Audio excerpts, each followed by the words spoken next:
Savez-vous que notre fameuse assurance vieillesse, le premier régime de retraite obligatoire dédié aux salariés, a été mis en place en 1930? Il était prévu à l'époque pour des salariés qui percevaient plus de 15 000 francs. 15 ans plus tard, donc en 1945, il est décidé que les cotisations versées par les actifs leur créent des droits pour leur future retraite, tout en devant servir à payer immédiatement les pensions de retraite de ceux qui sont déjà à la retraite. C'est ainsi qu'est né le régime par répartition, donc en 1945, et l'âge légal de départ a été défini à l'époque à 65 ans. Depuis, le système de pension de retraite, dite donc par répartition, a été confronté à des problèmes financiers successifs et a donc fait l'objet de réformes successives. Ça commence en 1993 par exemple, dans un passé relativement récent. Balladur a augmenté la durée de cotisation requise pour toucher une retraite à taux plein de 37,5 à 40 ans. 10 ans plus tard, donc en 2003, François Fillon a réalisé une réforme importante qui prévoit l'alignement de la durée de cotisation du secteur public sur celle du privé. Il a mis en place le PRP et le PERCO. En 2010, la réforme de retraite prévoit le recul progressif de l'âge légal de départ de 60 à 62 ans et le recul progressif de l'âge de départ à taux plein de 65 à 67 ans. En 2014, 4 ans plus tard, la réforme menée par la gauche, pourtant, prévoit l'allongement de la durée d'assurance minimale pour prétendre à une retraite à taux plein qui passe progressivement de 166 à 172 trimestres. On revient d'ailleurs à l'époque à un départ d'âge légal de la retraite de 65 ans. Donc la question qui se pose à nous, c'est pourquoi ces différents coups de canif, ces réformes a priori défavorables qui ont succédé à un rythme de quasiment tous les 10 ans. Parce qu'en fait, le principe du système de retraite par répartition a été créé sur des hypothèses de départ, donc en 1945, qui ne sont plus tenables au fur et à mesure de l'évolution de la démographie. On va le regarder en détail ici. Regardez, c'est très simple. En rouge, on voit le nombre de cotisants. D'accord? Donc on passe de 13 à 18 millions de cotisants de 1975 à 2016.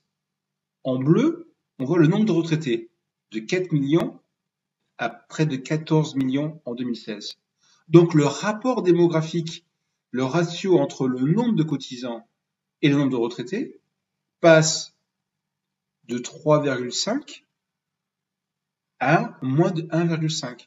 Donc on comprend bien que quand on répartit des cotisations retraite vers des personnes qui touchent la retraite, si la proportion du nombre de cotisants diminue, ça devient compliqué d'assurer un niveau de retraite supérieur aux personnes qui sont en train de recevoir la retraite.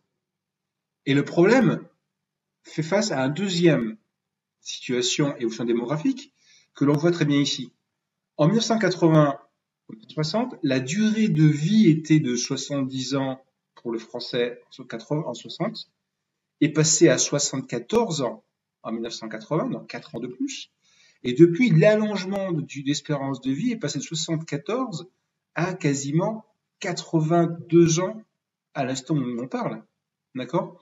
Donc non seulement le nombre de cotisants montre un écart défavorable, on a de plus en plus de retraités rapportés au nombre de cotisants, mais ces retraités vivent beaucoup plus de temps. C'est aussi simple que cela.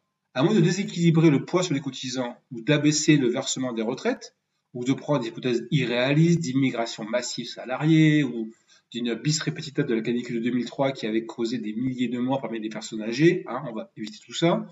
Aujourd'hui, le système de pension de retraite, par répartition en tant que tel, est à bout de souffle à cause de l'évolution de la démographie. Du coup, la question n'est pas d'avoir un point de vue politique ici, mais d'avoir un point de vue gestion de patrimoine personnel. Quelle sera votre situation financière le jour prévisionnel de votre retraite? En tant que personne responsable, en tant que père ou mère de famille, ou simplement dans un couple installé, il est important de voir que des projets futurs importants dépendent largement de nos décisions prises aujourd'hui. Exemple, les grandes études de vos enfants, les miens ont 10 ans et 9 ans, ça ne se prépare pas quand ils auront 18 ans, ça se prépare aujourd'hui pour pouvoir financer leurs études. Votre projet de retraite dorée se prépare financièrement non pas 5 ans avant la retraite, mais aujourd'hui. Donc il est fondamental d'estimer quelle sera vraisemblablement votre situation économique et financière le jour de votre retraite pour mettre en œuvre éventuellement aujourd'hui là où les stratégies patrimoniales qui amélioreront fortement votre situation future. Ça fait sens? Donc comme d'habitude dans mes vidéos, j'aime plutôt aborder ces problèmes avec des datas, avec des informations financières irréfutables et pas juste des vérités assénées par des influenceurs du marché. Avançons. L'entrée à la retraite est donc synonyme avec quoi? Avec une baisse des revenus. On le voit très bien sur les graphiques qui sont là. Que l'on prend la situation en 1980, en 85 ou en 90 ou la plus récente que j'ai aujourd'hui c'est en 2010. Ce sont des données qui ont été faites par deux organismes. On voit très bien qu'il y a une chute relativement forte des revenus. Pourquoi? C'est parce que les règles de calcul des pensions de retraite ont été effectivement sont différentes par régime spéciaux ou régime commun, mais on voit très bien qu'elle entraîne malgré cela une baisse de vos revenus arrivés à la retraite. De façon générale, quand on prend les informations officielles, on se rend compte que les pensions de retraite représentent à peu près 75% du salaire moyen net de toute votre vie. Et si vous voulez être encore plus précis, c'est à peu près une chute de 50% par rapport au dernier revenu de salaire que vous aurez le jour ou la veille de votre départ à la retraite. Ce chiffre-là ne sort pas du tout de ma tête. Regardez un petit peu ce que j'ai trouvé à la direction de la recherche d'études et d'évaluation des statistiques, donc un organisme on ne peut plus officiel. Il a été publié par ce très officiel Panorama. Alors ça remonte à un calcul qui a été fait en 2003. Ils n'ont pas fait de calcul depuis. Mais vous voyez bien que la pension nette sur le salaire moyen net est évaluée à 75% en 2003. Et de par le truchement, alors vous voyez aussi les montants de la retraite qui sont ici indiqués, mais de par les différentes modifications et les réformes successives qu'on a pu voir, ils pensent 75% est probablement un chiffre qui n'est plus d'actualité. Il faudrait plutôt au contraire prendre 67% pour pouvoir évaluer la retraite que vous toucherez en partant à la retraite sur la base des salaires que vous avez effectivement cotisés pendant toute votre vie. Et notamment parce que les pensions de retraite étant indexées sur l'évolution des prix, et donc sur celle des retraites, ceci moyenne à la baisse l'évolution dans le temps de ces pensions de retraite-là. D'accord? D'une façon générale, les différents coups de canif qui ont été faits ont tendance à repousser l'âge effectif où la retraite est prise à taux plein, ce qui, de facto, revient à baisser les pensions de retraite futures. Si on va un peu plus loin, qu'on regarde un document que je n'ai pas retrouvé la source, on se rend bien compte que oui, aujourd'hui, la réforme Macron qui est relativement, et je suis ici un petit peu critique et un petit peu négatif, la réforme Macron qui n'a pas pour objectif, a priori, d'améliorer notre sort futur, a effectivement pour but d'amener vers le bas le montant de cet pourcentage de dernier salaire ou de salaire moyen appliqué pour pouvoir en déduire quelle sera votre pension de retraite. Donc tout ceci est intéressant, mais si on va un peu plus loin, d'accord? Et si on regarde en fait le fait que peut-être que les pensions de retraite ne sont pas si importantes dans notre vie, peut-être qu'il y a d'autres sources de revenus qui vont nous permettre effectivement d'arriver à la retraite en ayant une certaine forme d'indépendance. Je vais vous partager ici des chiffres qui viennent d'une étude publiée en 2005, qui consistait à dire, et à savoir, sur 100 diplômés d'universités américaines, qui ont donc 65 ans en 2005, il y avait donc 25 ans en 75. Quelle est la distribution, donc 40 ans après, de ces 100 hommes? D'accord? Combien sont fortunés? 1%. 1% arrivent 40 ans plus tard fortunés. Combien sont aisés et indépendants financièrement? 3%. On a donc 4% sur 100 d'hommes d'âge de 65 ans aux États-Unis qui, quelque part, sont effectivement indépendants de la situation de retraite. 16% ont pas mal d'argent de côté, mais restent largement dépendants de leur pension, ce qui veut dire que 80% sont soit décédés, soit pauvres, soit continuent de travailler. En France, sur la base des informations que j'ai récupérées ici de la base de l'INSEE, les chiffres sont un peu plus rassurants. Néanmoins, 53% travailleront, seront pauvres ou décédés, 30% ont pas mal mis d'argent de côté, mais seront quand même largement dépendants de leur pension, 16% seront aisés et indépendants financièrement, et on voit qu'à peu près 1% seront effectivement riches. Donc on voit bien quand même que ici, à part les 17% de Français qui pourront éventuellement ne pas être fortement dépendants de la retraite, on a donc 83% d'entre nous. On devrait très très largement essayer de regarder à l'avance quel sera notre niveau de retraite et voir ce que ça veut dire pour nous et quelle stratégie mettre éventuellement en place pour pouvoir faire mieux. Donc, la première stratégie que l'on peut imaginer, c'est probablement d'essayer de gagner plus d'argent, d'accord? D'arriver à la retraite en étant déjà riche. Et l'idée, c'est de le faire en mettant en place des stratégies de financières alternatives qui permettent de sécuriser au minimum le gap entre vos derniers niveaux de salaire et ce niveau de pension qu'on a vu donc précédemment. On est d'accord?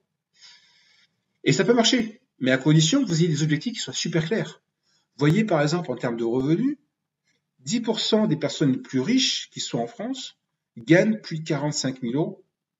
Et pour être dans le top 1%, il faut gagner plus de 106 000 euros au niveau de votre richesse annuelle de revenus pour espérer effectivement être dans cette top 17%.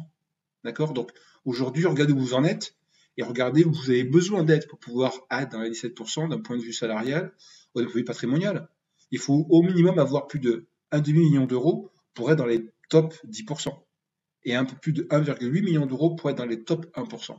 D'accord? Donc pour être vraiment dans ce top 1%, il s'agit de gagner des sommes d'argent relativement conséquentes, beaucoup plus que ce que la moyenne va pouvoir permettre de faire. Et ça marche, ceci dit, parce qu'effectivement, si vous avez un nombre d'années supérieur à plus de 5 000 euros net par mois, vous allez pouvoir effectivement, vous pouvez ici vous gagner des pensions de retraite supérieures à 500 euros. Et donc la vie commence à être vraiment agréable. Mais on parle que de 3% des hommes nés en 46 ont aujourd'hui une pension mensuelle supérieure à 500 euros. Donc on est toujours sur ces pourcentages relativement minimes de personnes qui peuvent y aller, quand la majorité sont plutôt ici entre 700 et disons 2000 euros par mois. La réalité est celle-là. Donc est-ce qu'on peut vraiment avoir une retraite favorable et abondante en gagnant entre 700 et 2000 euros par mois dans le monde dans lequel nous vivons? Donc, ce que je vous propose, c'est de réfléchir aux stratégies financières alternatives. Pour moi, j'en vois quatre vraiment. La première, gagner plus d'argent, augmenter votre salaire. La deuxième, la plus classique, que j'appelle un peu défensive, c'est acheter sa résidence principale. D'accord? L'idée étant d'accumuler une somme d'argent qui va servir à rembourser cet emprunt-là, à se cumuler pour que le jour où vous avez enfin remboursé l'emprunt, vous n'avez pas cette somme importante d'argent à sortir. La troisième, c'est de constituer une épargne financière pour avoir effectivement ce magot qui, arrivé à la retraite, permet de vivre de sa rente, entre guillemets, financière. Le point numéro 4, celle que nous avons déjà parlé dans le passé, c'est de faire un investissement immobilier locatif. Pourquoi? C'est pour pouvoir être capable de percevoir des revenus futurs. Ça faisait partie des 3 éléments qu'on a vu dans une vidéo précédente. Le grand avantage de l'investissement immobilier locatif, c'est qu'il permet, de par sa nature, de vous créer des revenus passifs perpétuels. Une fois que vous avez mis des locataires dans vos biens immobiliers, qu'ils soient anciens ou récents, vous allez prendre des habitudes.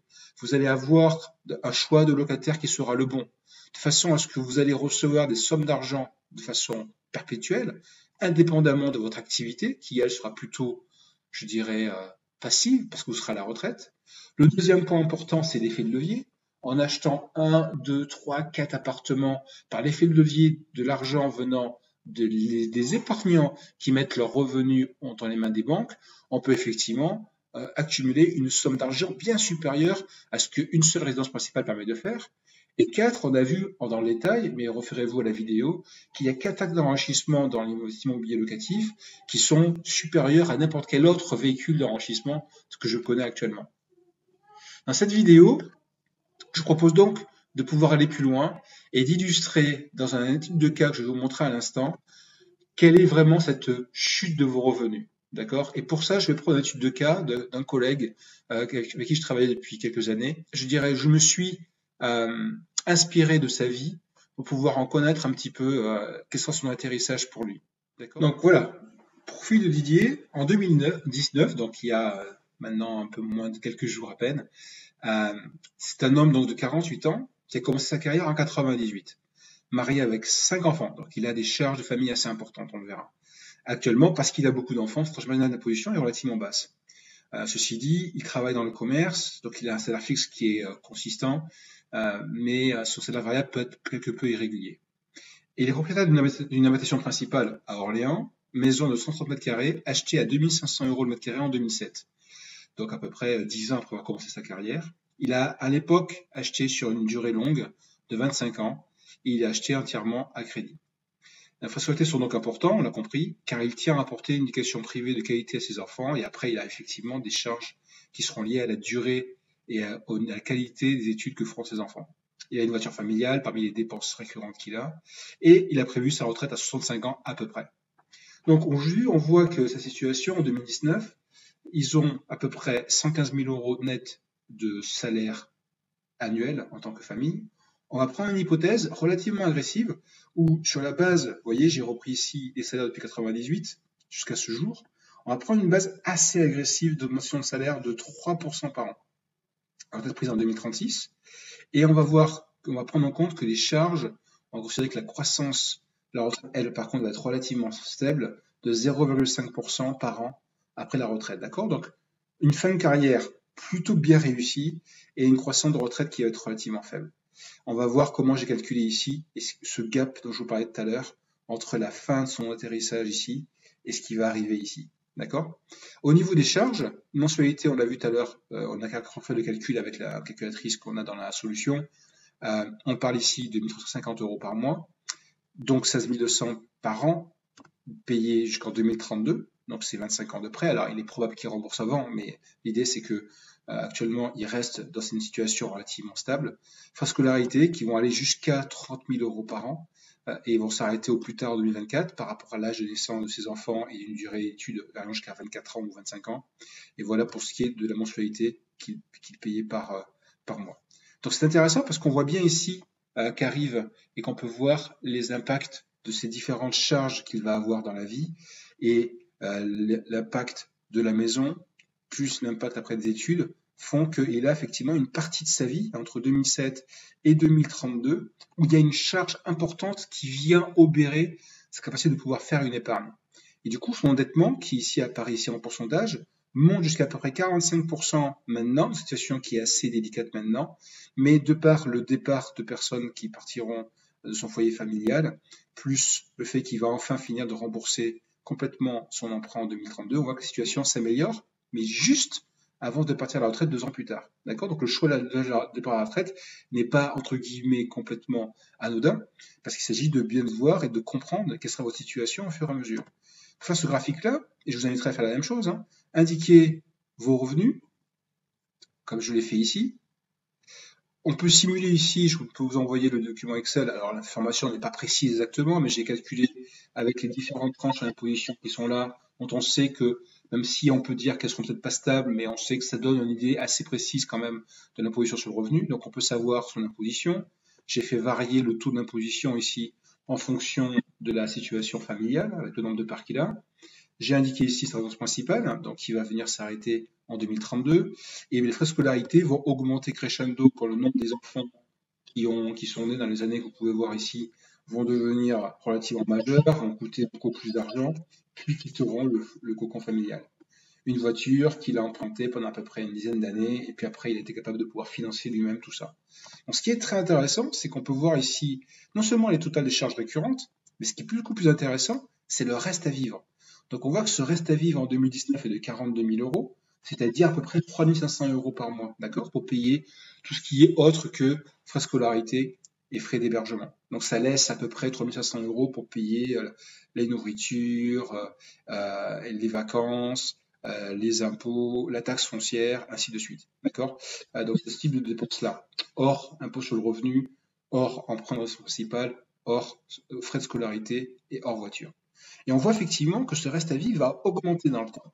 L'endettement baissant, conséquemment, il a passé de 3 500 euros à quasiment le double, arrivé dans les années 2027-2028, pour aller après à l'âge d'or, entre guillemets, qui sera quand tout le monde aura quitté la maison, quand tout le monde aura remboursé l'emprunt principal qui va, vous voyez, assez loin, on aura effectivement un âge d'or avec un reste à vivre de quasiment 10 000 euros par mois. Du coup, ce qu'il est probable d'imaginer, c'est que on va se retrouver ici avec une épargne qui va pouvoir accélérer, d'accord?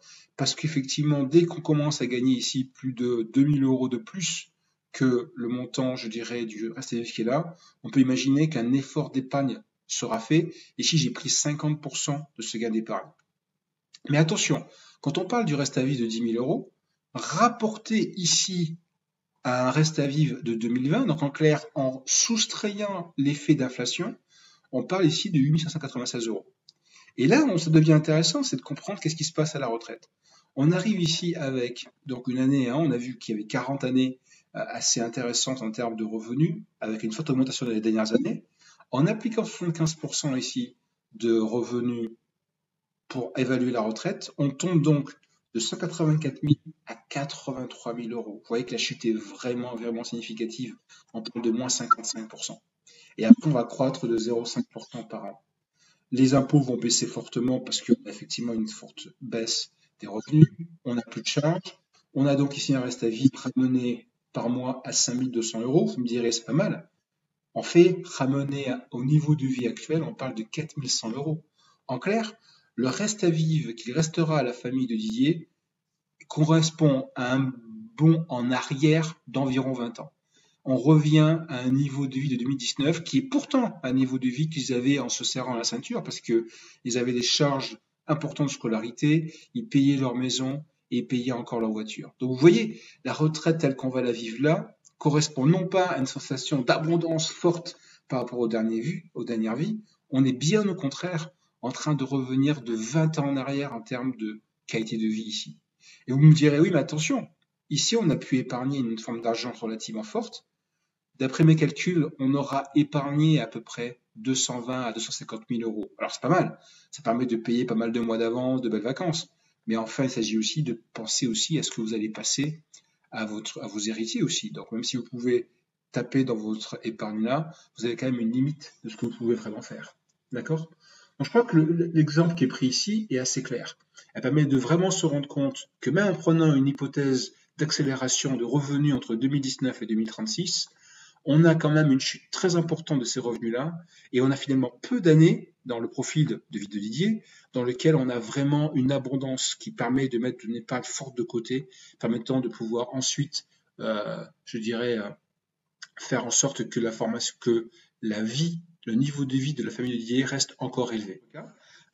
N'hésitez pas à me contacter en message privé et je ferai en sorte de prendre des informations anonymes évidemment vous concernant et faire le même type de simulation.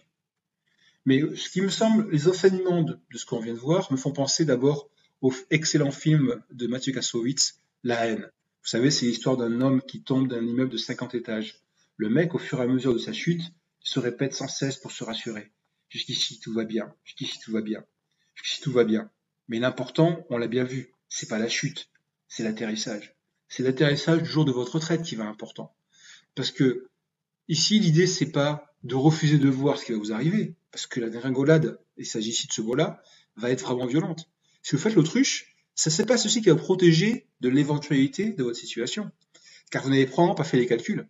Donc prenons un cas simple, vous gagnez 6 000 euros et vous remboursez actuellement 2 000 euros par mois dans le remboursement de votre résidence principale. La chute de votre revenu sera supérieure à ces 2 000 euros, d'au moins 1 000 euros de plus. J'espère que c'est relativement clair. Le deuxième enseignement, c'est l'effet sournois de l'inflation.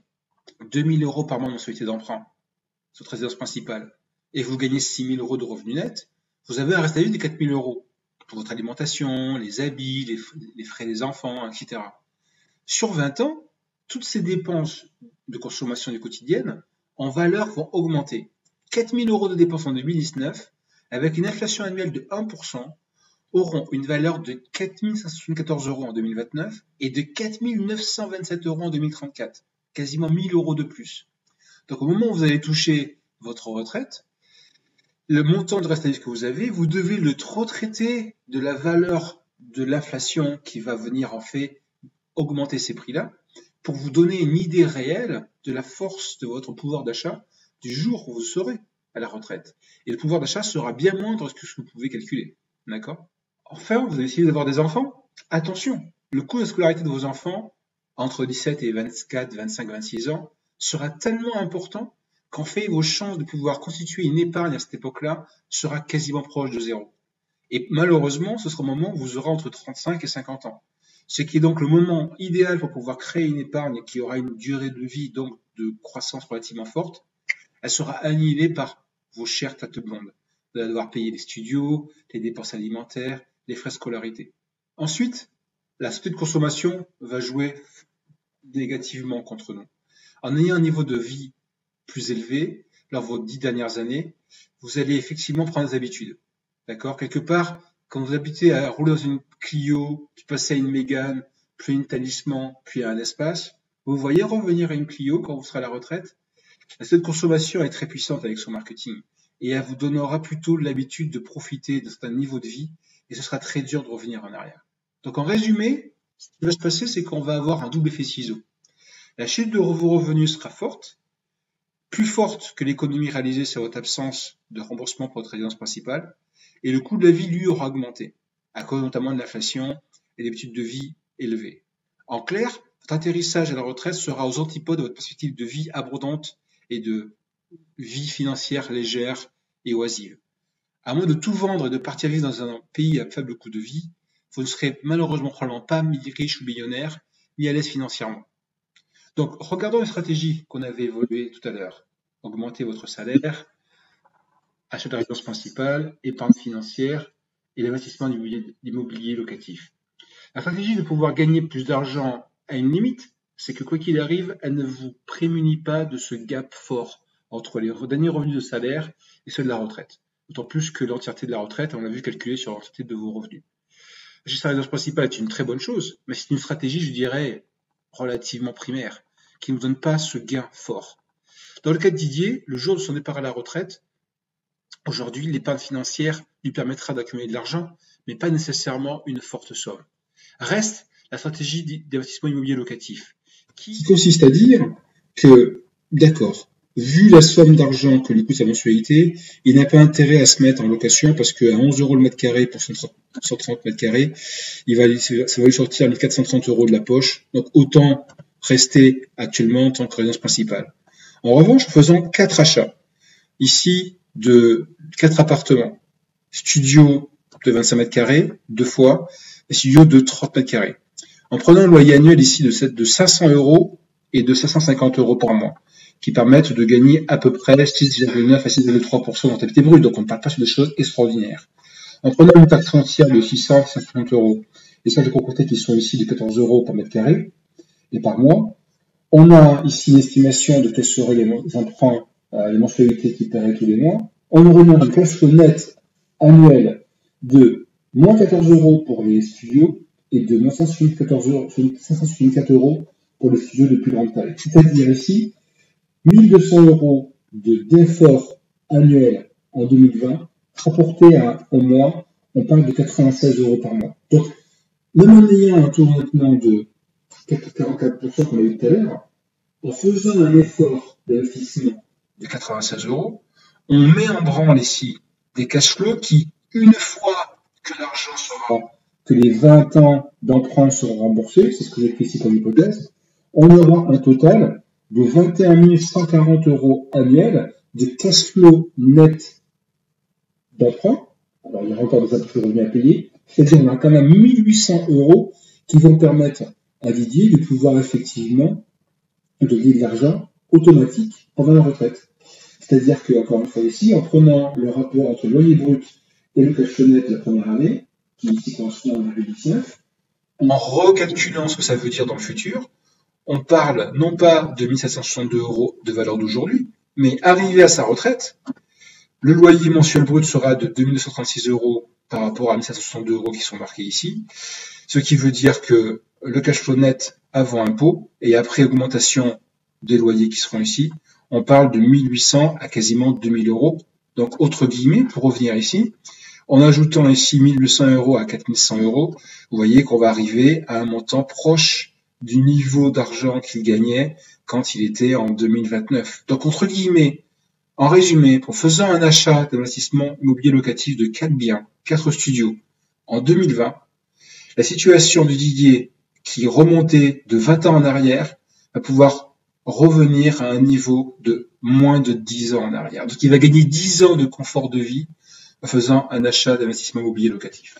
Il est facile à atteindre et vous permettre d'avoir une habitude de gestion de vos biens immobiliers qui vous permettent, une fois que vous avez fini de rembourser ces emprunts-là, 20 ans plus tard, d'avoir une somme d'argent qui arrive de manière passive tous les mois, qui vont permettre d'améliorer sensiblement votre niveau de vie. Voilà, je vous remercie pour votre attention. Encore une fois, n'hésitez pas à me faire des commentaires, à voir si cette vidéo vous inspire.